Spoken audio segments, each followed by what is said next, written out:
예배 가운데 오신 여러분들 사랑하고 축복합니다. 오늘 본문인 요한복음 10장 말씀은 9장 말씀과 관련이 있습니다.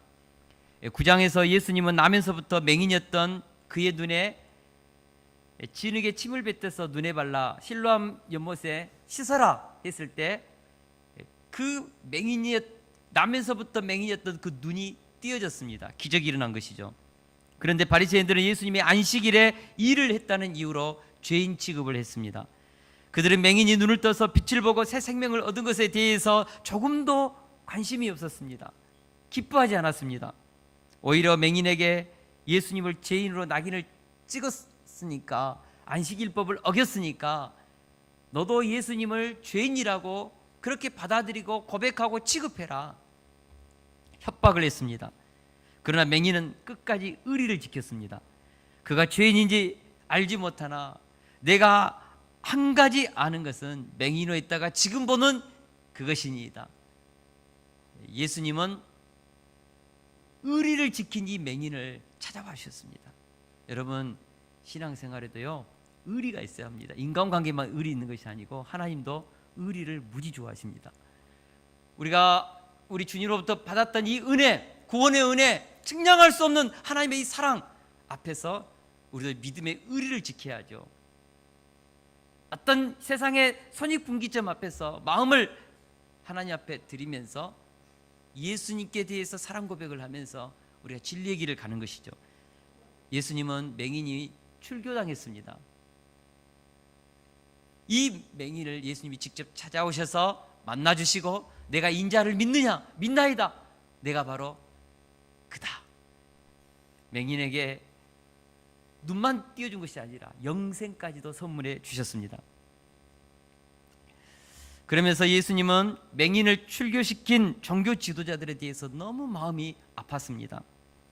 그래서 오늘 요한복음 10장에서 참된 영적 지도자가 누구인가? 사람의 상처를 치유하고 구원할 선한 목자는 어떤 사람인가? 예수님이 왜 모든 사람의 선한 목자가 되시는가? 비유를 통하여 가르쳐 주셨습니다. 오늘은 말씀을 통하여서 그 시대의 종교 지도자들과는 대비되는 예수님은 왜 선한 목자인지 세 가지로 우리 예수님은 말씀하고 있습니다. 첫째로, 예수님은 선한 의도를 가지고 양에게 오기 때문에 선한 목자가 되신다고 말씀합니다. 우리 다 같이 1절 말씀을 함께 읽겠습니다. 1절 말씀 시작. 내가 진실로 진실로 너희에게 이르노니 문을 통하여 양의 우리에 들어가지 아니하고 다른 데로 넘어가는 자는 절도며 강도요. 아멘. 예수님은 목자와 양의 비유를 통하여서 말씀하십니다. 목자가 양들에게 다가가는 의도가 선해야 한다. 그래야만 그가 선한 목자라고 그렇게 말씀하고 있습니다. 여러분, 동기가 선해야 합니다. 의도가 선해야 합니다. 예수님은 우리에게 다가오시는 동기가 선하다는 것이죠. 제가 교회 건축하면서 사기꾼 건축업자를 만나서 엄청 고생을 했습니다. 정말 건축 한번 해보지도 못했던 제가 정말 무식하게 자꾸 하나님만 바라보고 했는데 하필이면 사기꾼을 만났습니다. 근데 이 사기꾼이 처음에는 얼마나 말을 잘하는지요. 엄청나게 말을 잘했습니다. 사실은 그 주님의 숲 교회를 건축하고 있었던 그 목사님이 하도 저에게 이분 한번 만나보라고. 근데 탁 저희 집에 그 음료수 이렇게 하나 탁 사가지고 얼굴도 얼마나 깍듯하게 절하고, 그리고 나서 자기는 돈 버는데 관심이 없대요. 오로지 자기는 건축할 때 건축을 작품으로 여기고 자기의 혼을 담아서 자기는 건축을 합니다. 자기가 건축했던 주인들 한번 가서 물어보세요. 자기가 얼마나 잘했는지. 그러니까 저는 이분이 인상도 좋죠, 키도 크지요, 뭐 작품을 만든다니까 건축을 자기는 하고 돈 버는데 관심도 없다 하니까 원래 목사님들 믿음 좋잖아요. 완전히 그분의 말을 다 믿었습니다. 정말 진짜 다 믿었거든요. 근데 나중에 보니까 이분이 말이 계속 바뀌고 분위기가 좀 갈수록 이상해요. 우리가 그분에게 다 돈을 줬거든요. 근데 이분은 업자들에게 돈을 안 내려줬습니다. 그래가지고 나중에는 엄청 어려움을 당했습니다. 자기가 돈 다 착복하고 사기꾼이었습니다. 형사도 우리에게 찾아왔습니다. 제가 이 사건을 이렇게 쭉 보면서 야, 정말 사기꾼은 말을 잘하는구나. 그래서 말보다는 가슴 속에 있는 그 사람의 진심을 읽고자 제가 엄청 노력을 합니다. 여러분, 도둑은, 사기꾼은 양들에게 다가갈 때 처음 말과 끝말이 다릅니다. 처음 인상과 나중 인상이 다르고요, 처음 가졌던 마음과 끝 마음이 180도 다릅니다. 예수님 당시 서기관들과 바리새인들은 공식적으로 목자들이었습니다. 그러나 그들은 양들을 대할 때 양들 자체를 사랑하고 양들의 영혼을 구원하고자 하는 순수한 의도를 가지고 양들에게 다가가지 않았다는 의미입니다. 그들은 양들을 자신들의 정치적인 목적을 위한 수단으로 보고 접근하였습니다.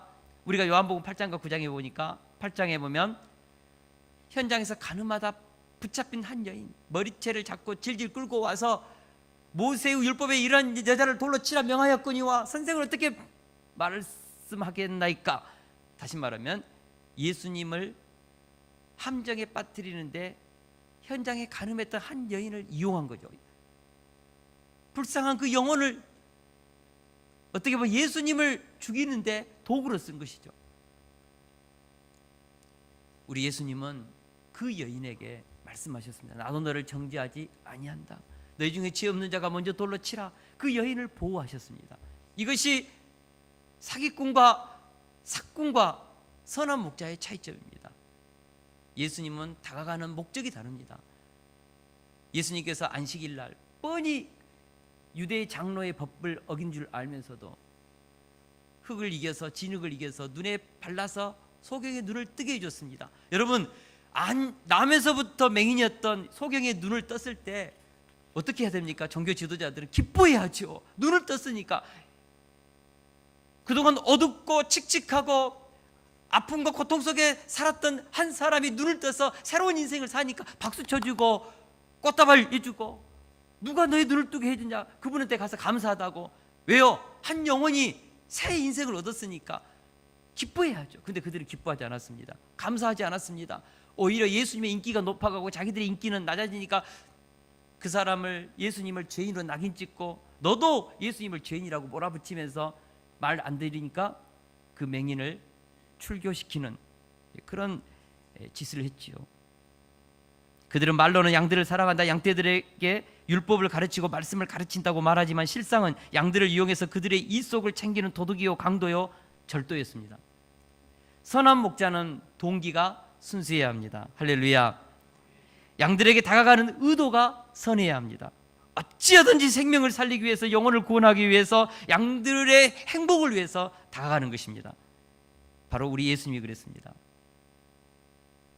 다가가는 목적이 선했다는 것이죠. 동기가 선했다는 것입니다.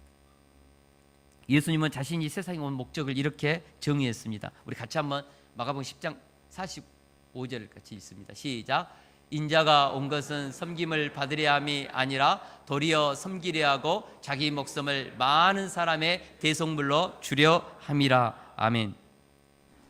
예수님의 목적과 마음과 뜻, 모든 것이 예수님이 하늘의 보좌를 버리고 이 땅에 성육신하신 이유는 섬기기 위해서, 사람을 살리고 우리들에게 행복을 선물해주고 우리에게 영생을 주시기 위해서 오셨다는 것이죠. 목적이 우리를 섬기기 위해서, 우리를 구원하기 위해서, 살리기 위해서입니다.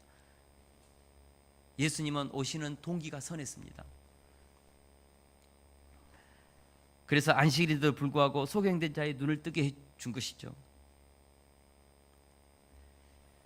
예수님을 따르는 그의 제자들인 우리들의 삶의 방향도 예수님과 같아야 합니다. 할렐루야. 우리가 사람들에게 다가가는 이유가 무엇이죠? 살리기 위해서입니다. 사람과 말을 걸고 그와 관계성을 맺고자 하는 이유가 뭐죠? 섬기고 그의 영혼이 행복하게 살도록 하기 위해서 우리가 다가가는 것이죠. 그들에게 뭔가를 얻고 그들과의 관계와 교제를 통해서 내 인생에 어떤 유익을 구하는 어떤 목적성이 있는 관계가 아니라 사람 살리기 위해서 다가가는 것이죠. 교회의 목적이 무엇입니까? 교회에 온 영혼들을 살리는 것에 우리의 모든 교회의 마음과 힘의 포커스를 거기에 두어야 합니다. 목양자의 영혼을 향한 다가가는 목적이 무엇인가? 한 영혼을 살리고 회복시키고 예수 그리스도 안에서 구원받고 행복하게 살 수 있도록 하는 것에 모든 포커스를 맞춰야 되는 것이죠. 다음 세대를 살리는 것, 영혼을 살리는 것, 이것이 우리의 목적이 되어야 한다고 믿습니다. 저는 목사라는 말보다는 목양자라는 말을 참 좋아합니다. 목사는 주로 가르치는 교육적인 냄새가 많이 나지만 목양자는 부모처럼 영혼을 양육하고 세우는, 섬겨서 세우는 그런 단어이기 때문에 저는 목양자의 인생을 살기를 원합니다. 목양자로 살기를 원합니다. 영혼을 살리고 양육하고 회복시키고 치유하고, 이것이 저의 사명이라고 믿습니다. 또 그렇게 살기를 정말 원합니다. 저는 우리 교회 성도님들이 우리 교회에 오는 영혼들 한 영혼 한 영혼을 우리가 목양자의 마음으로, 예수님의 마음으로 다가가는 동기가 어찌하든지 살리는 인생, 어찌하든지 그 영혼에게 행복을 선물해 주고자 하는 그 선한 목자 되신 예수님의 마음을 가지고 우리가 양들에게 다가가는 목적이 선한 저와 여러분들이 될 수 있기를 축원합니다. 할렐루야. 둘째, 예수님은 양을 알고 앞서서 인도하기 때문에 선한 목자가 되십니다. 우리 다 같이 3절에서 4절 말씀을 보겠습니다. 시작. 문지기는 그를 위하여 문을 열고 양은 그의 음성을 듣나니 그가 자기 양의 이름을 각각 불러 인도하여 내느니라. 자기 양을 다 내온 후에 앞서가며 양들이 그의 음성을 아는 거로 따라오되. 아멘. 선한 목자는 자기 양의 이름을 다 압니다. 다 알아요. 우리가 앉아있는 이 한 분 한 분 인격적으로 개별적으로 예수님은 각자를 압니다. 정확하게 압니다.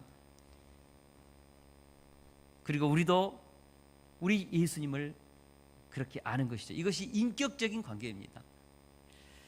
14절에서 15절에 보면 목자와 양이 서로를 아는 관계를 예수님이 아버지 하나님을 아는 관계로 아름답게 설명했습니다. 우리 14절에 15절도 있습니다. 시작. 나는 선한 목자라. 나는 내 양을 알고 양도 나를 아는 것이 아버지께서 나를 아시고 내가 아버지를 아는 것 같으니 나는 양을 알기 그리노라. 아멘. 여기 보면은 안다는 말이 몇 번 반복되죠? 안다는 말이 4번 반복됩니다. 그죠? 나는 내 양을 알고 양도 나를 알고 아버지가 내가 아버지를 알고, 그죠? 나를 아시고 내가 아버지를 알고. 이 알다는, 여기서 이 알다는 말은 헬라어로 기노스코에 해당합니다. 기노스코. 이 말은 속 사정을 깊이 안다, 서로 간에 깊이 안다, 또는 피차 사랑하고 신뢰한다. 다시 말하면 사랑과 신뢰에 기초한 암, 상호적인 암입니다. 한쪽에서만 아는 것이 아니고 서로 깊이 아는 알미죠. 그리고 내면적인 알을 말합니다. 우리가 은행에 가면 기다리는 순서에 따라서 번호표를 뽑게 됩니다. 그리고 띵동 67번 손님 오세요 하면 그쪽으로 딱 가는 거죠. 몇 번 손님 오세요 그러지 않습니까? 그러면 우리는 번호표를 내밀고 볼일만 보고 돌아가죠. 손님과 직원은 번호로 인식되는 관계입니다. 그렇기 때문에 인격적인 관계가 형성되어 있지 않습니다. 그래서 우리가 얼굴을 안다 할지라도 길에서 만나면 뭐 조금 알면 인사 정도는 하겠죠. 그렇다고 해서 뭐 깊이 있는 대화를 못합니다. 피상적이고 업무적이고 사무적인 관계이기 때문에 그렇습니다. 식당에 있는 손님과 단골 손님과의 관계는 좀 더 깊겠죠. 이런 경우에는요, 조금 뭐 날씨도 물어보고 세상 돌아가는 이야기도 합니다. 그러나 뭘 못하죠? 내 속에 있는 깊은 내면의 이야기는 하지 못합니다. 왜요? 업무적인 관계이기 때문에. 상호 어떤 유익을 가지고 만나는 관계이기 때문에 그렇습니다. 오늘 본문에서 나오는 예수님이 우리를 안다, 이 기노스코라는 이 말은 그런 피상적이고 업무적인 알미 아니고 우리의 내면 깊은 것을 안다는 뜻입니다. 예수님은 우리가 어머니 태 속에서 어떻게 있었는지, 자라면서 부모의 양육 패턴 속에서 어떤 상처와 아픔을 가졌는지, 우리가 자라면서 우리의 마음속에 깊이 담겨진 비밀스러운 우리 인생에 있어서 상처들, 말 못할 그런 삶의 아픔들 다 알고 계십니다. 내가 가지고 있는 내 인생의 장점, 내가 가지고 있는 내 마음속에 꿈꾸고 있는 소망, 욕구, 우리 주님은 다 알고 계십니다. 정말 알고 계십니다. 시편 139편 2절에서 4절에 보니까 주께서 내가 앉고 일어섬을 아시고 멀리서도 나의 생각을 밝히 아시오며 나의 모든 길과 내 눕는 것을 살펴보셨으므로 나의 모든 행위를 익히 아시오니 여호와여 내 혀의 말을 알지 못하시는 것이 하나도 없으시니이다 라고 했습니다. 예수님은 우리를 알되 앉고 일어섬을 알고 우리의 생각을 알고 마음을 알고 행동의 동기를 알고 왜 그렇게 행동했는지, 선생님은 매를 들고 그냥 불량하라고 막 매를 두들길지 모르지만 우리 주님은 왜 그렇게 행동할 수밖에 없는 우리의 상처, 우리의 과거의 어떤 그 트라우마를 다 아시고 우리를 받아주는 것이죠. 모르면 판단하고 정죄하고 심판합니다. 알면 받아주고 이해하고 보듬어주고 살리기 위해서 발버둥을 치는 것이죠. 예수님은 현장에 가늠하다 붙들린 여인을 향하여 돌 던져 모세율법에 죽이라고 했는데 죽여야 된다고 소리쳤을 때 너희 중에 죄 없는 자가 먼저 돌로 치라. 나도 너를 정죄하지 아니하노니 정죄하지 않았습니다. 살렸습니다. 회복시켰습니다. 이것이 예수님의 모습이죠. 예수님은 우리를 판단하고 정죄하지 않습니다. 어찌하든지 우리의 연약한 부분, 우리의 부족한 부분, 우리가 상처, 남들이 알지 못하는 그 트라우마 때문에 나도 모르게 불쑥불쑥 나오는 그 감정 다 아시고 받아주시는 것이죠. 우리 예수님은 정죄하지 않습니다. 그리스도 예수 안에 있는 자에게는 결코 정죄함이 없습니다. 비난이 없습니다. 예수님은 철저하게 우리를 아시고 우리를 살리고 받아주고 만져주고 회복시키는 것에 우리 예수님의 모든 관심이 있는 것입니다. 그래서 우리를 아시기 때문에 받아주시고 가장 아름답고 선한 길로, 베스트의 길로, 최고의 길로 우리를 인도하시는 것이죠. 인도하시되 뒤에서 소를 몰듯이, 돼지를 몰듯이 그렇게 몰지 않습니다. 옛날에 서부 영화 보니까 카우보이들이 말을 타고 사냥개도 되고 막 이렇게 그 소떼들을 몰잖아요. 우리 예수님은 카우보이식으로 우리를 몰아가지 않습니다. 이 땅에 있는 그리스도인들이 얼마나 많습니까? 근데 우리 주님은 그렇게 하지 않습니다. 오늘 본문의 4절에 보니까 자기 양들을 다 놓은 후에 앞서가면서 양들을 인도한다, 그렇게 말씀하셨습니다. 그리고 양들은 목자의 마음을 알기에, 그리고 그 사랑을 알기에 믿고 따라가는 관계, 이것이 목자와 양의 관계입니다. 여러분, 실제로 양들은 눈이 굉장히 어둡고 침침하기 때문에 뒤에서 몰고 매를 몰면 양들은 가지를 못합니다. 앞을 가지를 못합니다. 이게 양의 속성입니다. 반드시 목자는 양을 앞서서 지팡이를 가지고 인도합니다. 그러면 그 목자를 따라가는 것이 목자와 양의 관계입니다. 팔레스틴에 있는 실제적인 그런 관계입니다. 이 관계를 가지고 우리와 예수님과의 관계를 지금 설명하고 있지요. 예수님은 이 땅에 오셔서 무능무지하고 영적 소경인 우리들에게 이래라 저래라 말하지 않고 뒤에서 매를 때리면서 자로 가, 우로 가, 똑바로 가, 뒤에서 그렇게 막 큰 소리 치고 그렇게 하지 않는다는 것이죠. 카우보이식으로 말 타고 사냥개 몰고 뒤에서 몰지 않습니다. 우리를. 예수님은 먼저 본을 보이시고 앞서서 길을 가시면서 우리를 따라오도록 하시는 분이시라고 말씀하고 있습니다. 몸소 본을 보이셨습니다. 아무리 피곤해도 새벽 미명에 일어나셔서 기도하셨습니다. 제자들의 더러운 발을 씻어 주심으로 사랑과 섬김의 본을 보여주셨습니다. 우리를 구원하기 위해서 십자가에서 죽기까지 복종하심으로 순종의 본을 보여주셨습니다. 그래서 우리는 안심하고 예수님을 따를 수 있다는 것입니다. 시편 23편에 보니까 예수님께서 목자가 되셔서, 선한 목자가 되셔서 우리를 푸른 초장 맑은 시냇가로 앞서서 인도했습니다. 그러면 양떼들은 그 목자의 뒤를 따라서 가면 틀림없이 푸른 초장 맑은 시냇가로 인도하는 것이죠. 이것이 목자와 양의 관계이죠. 우리가 살아가면서 가장 힘들고 외롭고 괴로울 때가 언제이죠? 그것은 바로 나를 알고 이해해주고 나를 올바로 인도해 줄 수 있는 스승이 없다는 것입니다. 지도자가 없다는 것이죠. 다 우리를 이용해 먹고 도구화시키고, 그래서 우리는 세상에 살면서 얼마나 상처들이 많습니까?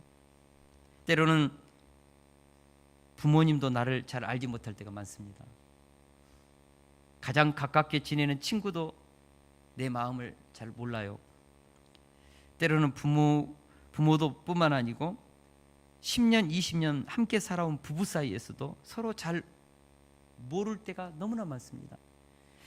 저도 지금 제 아내와 23년을 살았는데 아직도 잘 모르겠어요. 어떨 때는 나는 별거 아닌데 막 화를 내요. 막 왜 화를 내지? 이게 접수가 안 돼요. 근데 어떨 때 나 별것도 안 했는데 막 되게 기뻐하고 좋아요. 왜 기뻐하는지 어쩔 때 이해가 안 될 때도 있습니다. 정말 모르겠어요, 여자의 마음을.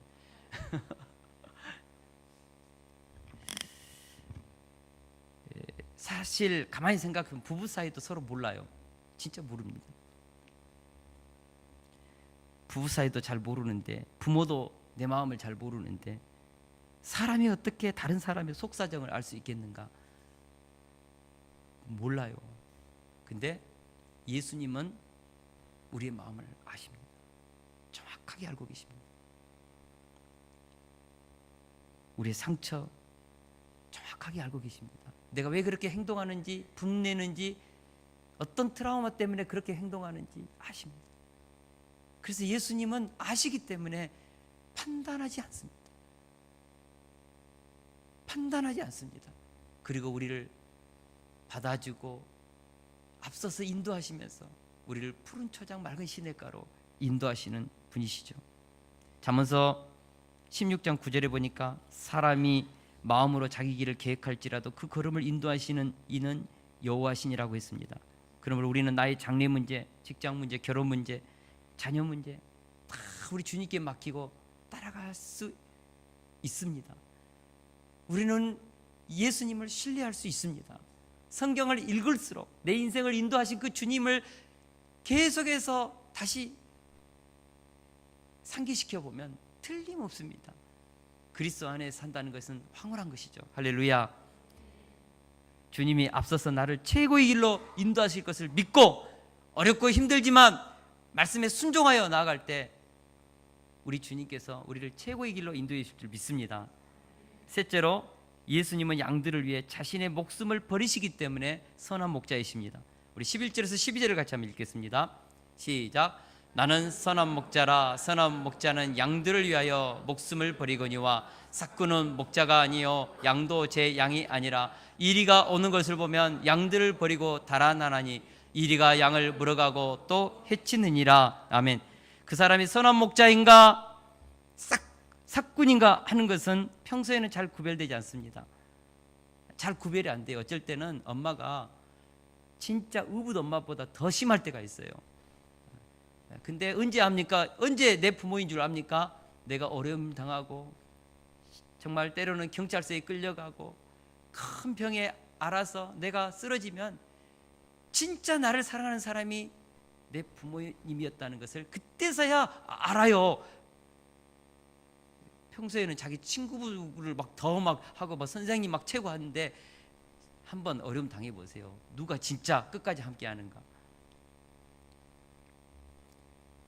삭구는 싹에 관심이 많습니다.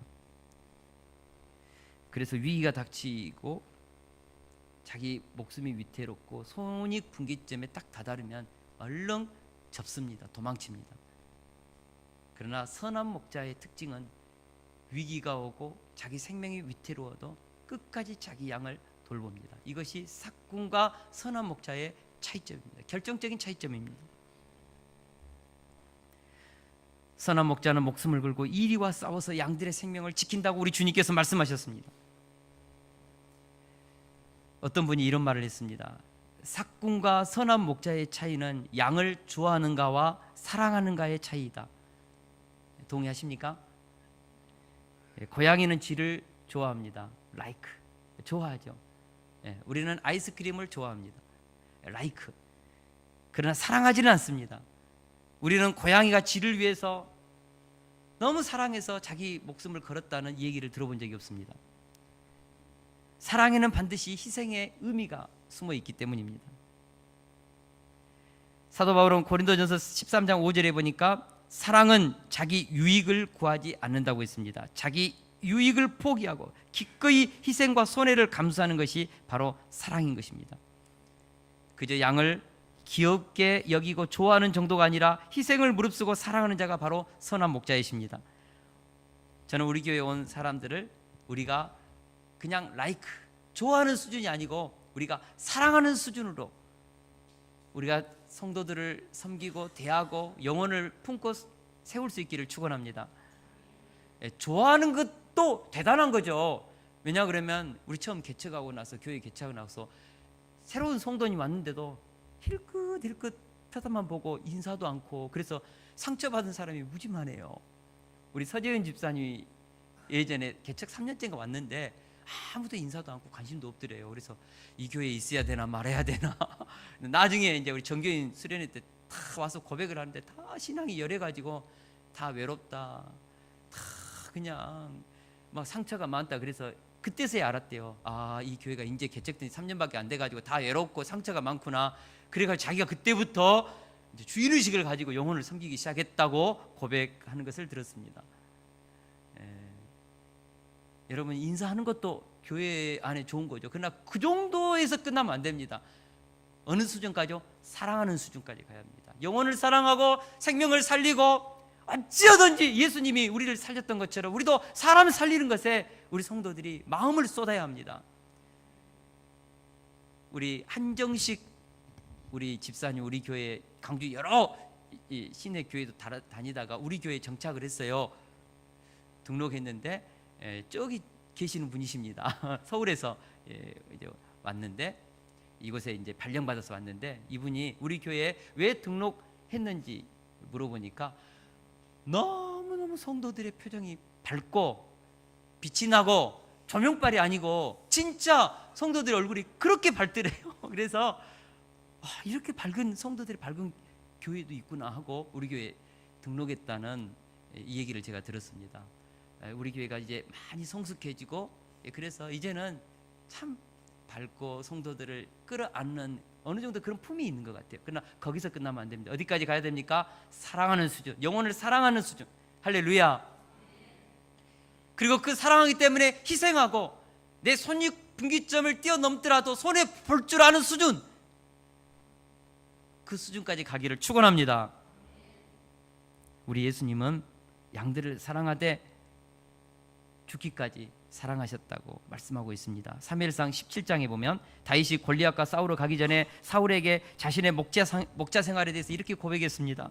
사자나 곰이 와서 양떼에게서 새끼를 움키면 내가 따라가서 그것을 치고 그 입에서 새끼를 건져내었나이다. 아무도 없는 들판에서 이 17세 밖에 되지 않는 한 소년이 자기 양떼들을 돌보다가 곰이 오고 사자가 와서 자기 양떼들을 입에 물고 발톱으로 물고 가면 끝까지 쫓아가서 막대기로 물맷돌로 쳐서 자기 양떼들을 구원해냈다. 목숨을 걸고 구원해냈다. 사람은 아무도 보지 않았지만 불꽃 같은 눈동자로 하나님께서 다윗을 지켜보고 계셨습니다. 자기 양떼들을 사랑하는 그 마음을 지켜보고 계셨습니다. 그래서 하나님께서 다윗을 내가 이스라엘의 목자로 세워야겠다고 결정하셨습니다. 여러분, 다윗이 한 양을 위해서 목숨을 걸었던 그 사랑이 후에는 민족에 대한 사랑으로 발전하여 골리앗과도 물불을 가리지 않고 싸울 수 있는 그 힘이 생긴 것이죠. 다윗은 메시아의 그림자로서 그 시대의 선한 목자였습니다. 그래서 하나님께서 사울을 버리고 다윗을 택하였습니다. 목숨 걸고 자기 양을 지키는 그 아름다운 희생과 사랑을 보고 택한 것이죠. 이스라엘에 가는 사람이라면 누구나 꼭 한번 방문하는 곳이 있다고 합니다. 2차 세계대전 때에 나치 독일이 유대인들을 학살했던 것을 기억하도록 만든 아드바셈 박물관입니다. 그 박물관 마당에 조그만 동상 하나가 세워져 있다고 합니다. 독일군이 폴란드를 침공해서 한 초등학교에 들어갔습니다. 그래서 교실에 있는 가득 찬 아이들을 주시해 보면서 유태인들은 나오라고 했습니다. 아이들이 알죠. 유대인들은 가스실에 데려가서 싹 죽였습니다. 이 유대인, 이 꼬마 아이들이 나오면서 비명을 지르고 소리를 지르고 울고 아우성을 치고, 그럼에도 불구하고 군인들이 냉철하게 그 아이들 하나를 잡아서 이제 트럭에 실을 그럴 때에 그 교실의 담임 선생님이었던 코르자크 선생님이 비명을 지르고 벌벌 떨고 있는 그 자기 제자들을 감싸면서 이렇게 말했다고 해요. 염려 마라. 선생님이 함께 해주마. 독일 군들은 선생님은 폴란드인이니까 비키시오. 우리는 정책에 따라서 유대인들 아이들을 우리는 처리해야 되니까 가시라고 밀쳐내도 계속해서 자기 제자들을 향하여 끌어안고 나중에는 트럭에 타니까 같이 트럭에 타는 거예요. 그래서 독일 병사들이 그렇게 생각했다고 해요. 설마 저 선생이 가스실까지 함께 가지는 않겠지. 그래, 제자들 우니까 달래주겠지. 그렇게 생각하고 그냥 허락하고 가스실에 데려갔는데, 진짜 이 코르자크 선생님이 자기 제자들 우는 비명을 지르는 아이들을 끌어안고 가스실까지 들어가는 거예요. 충격을 받은 것이죠. 아이들이 울어가는 그 아이들을 끌어안고 기도하고 찬양하면서 아이들과 함께 코르자크 선생님은 가스실에서 숨을 거두었습니다. 전쟁이 끝난 후에 유대인들은 그 코르자크 선생님의 희생적인 사랑에 감동하여서 박물관 마당에 조그마한 동상을 세워줬다고 합니다. 지금도 코르자크 선생님이 벌벌 떨고 있는 어린 아이들을 끌어안고 있는 이 모습, 이 동상이 기념관 앞에 세워져 있다고 합니다.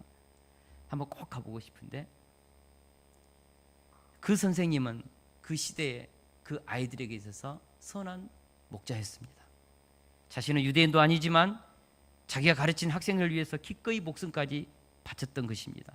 그는 공무원 선생이 아니라, 국가에서 월급 받는 선생이 아니라 진짜 자기 제자를 사랑했던 선한 목자였지요.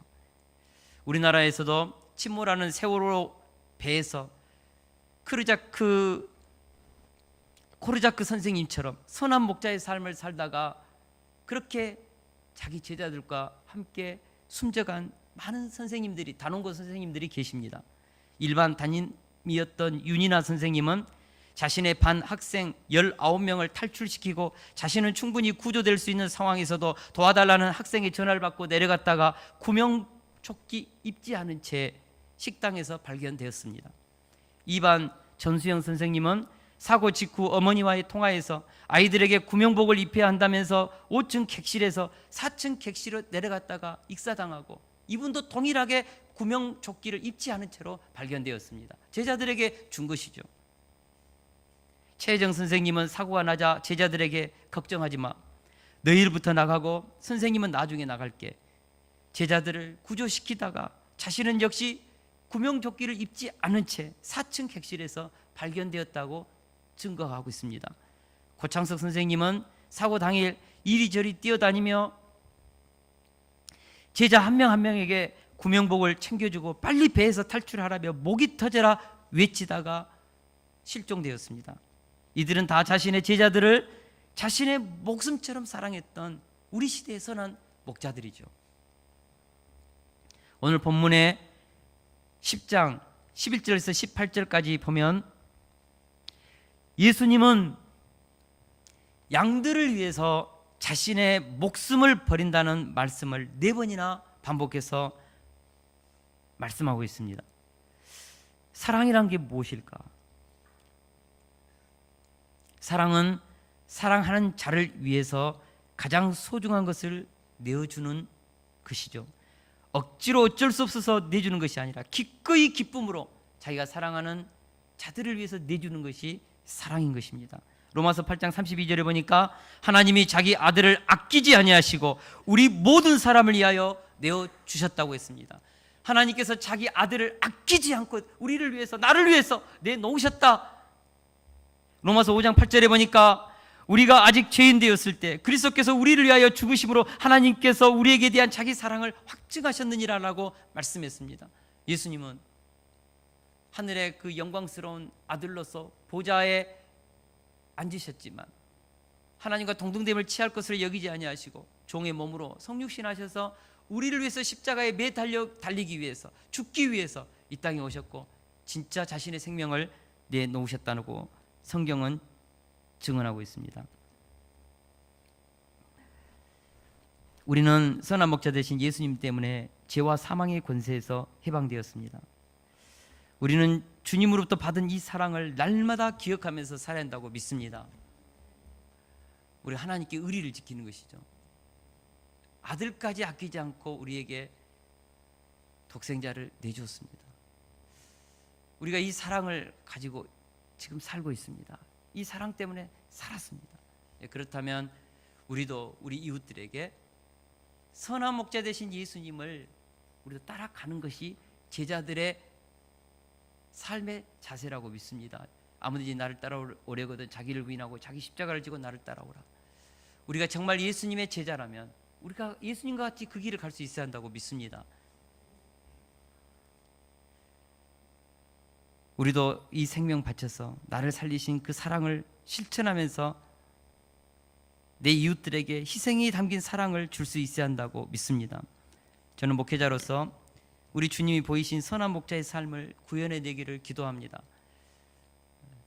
기도하고 그렇게 살아내기를 원하지요.